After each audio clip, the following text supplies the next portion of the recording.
दंडवत प्रणाम। आज आपण श्री क्षेत्र माहूर येथील स्थान दर्शन करणार आहोत। या स्थानास देवदेवेश्वर म्हणतात, कारण देवल ऋषीच्या विनंतीला मान देऊन श्री दत्तात्रय प्रभू आजही येथे नित्य निद्रेसाठी येतात। बाजूला श्री चक्रपाणी महाराजांचे अवस्थान आहे। स्थानास पुष्पार्चन व विळा करून उपार दाखविला। बाजूला कृष्णावडी हे स्थान आहे। येथून दत्तात्रय प्रभूंनी देवल ऋषीने स्थापन केलेल्या लिंगास स्पर्श करून त्याची वाढ थांबवली। हे स्थान खोलेश्वर म्हणजे देवल ऋषींनी स्थापन केलेले लिंग। नंतर आरती व उपार झाल्यानंतर स्थानाची सेवना झाली व स्वामींसाठी विविध सुगंधी पुष्पांची शेज तयार करण्यात आली। नंतर मंदिराच्या महंतांनी धूप ओढगविला, दीपारती केली। सकाळी 5 वाजता पुन्हा आरती झाली।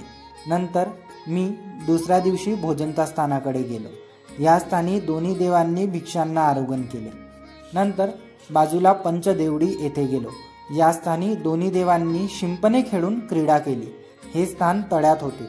उपलब्ध करून देण्यासाठी संपूर्ण पंथातून देणगी गेली होती व कितीतरी फूट पाणी तळ्यातून काढून घेण्यात आले होते व हे स्थान आज नमस करण्याकरिता उपलब्ध आहे। नंतर 20 रुपये देऊन आम्ही ऑटोनी दत्त शिखरला गेलो व दोन्ही देवा भेटी हे स्थान वंदन केले। या स्थानी दत्तात्रय प्रभूंनी वाघाच्या रूपात श्री चक्रपाणी महाराजांना दर्शन दिले व श्री चक्रपाणी महाराजांनी ज्ञानशक्तीचा स्वीकार केला। नंतर आम्ही परमेश्वराचे स्मरण केले। नंतर निघालो अर्डक राजा भेटी या स्थानाकडे। या स्थानी श्री दत्तात्रय प्रभूंनी अर्डक राजाचे त्रितापहरण केले। नंतर साधू आईंनी आम्हाला लीळा सांगितली।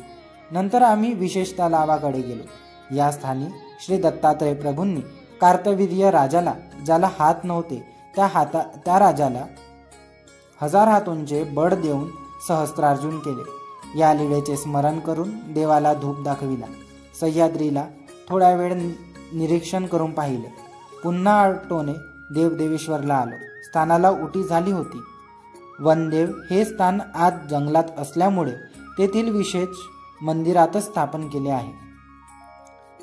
दुपारची आरती केली, आश्रमात जेवण केले व देवाला निरोपाचा विडा करून दंडवत घालून निघालो समोरच्या प्रवासासाठी।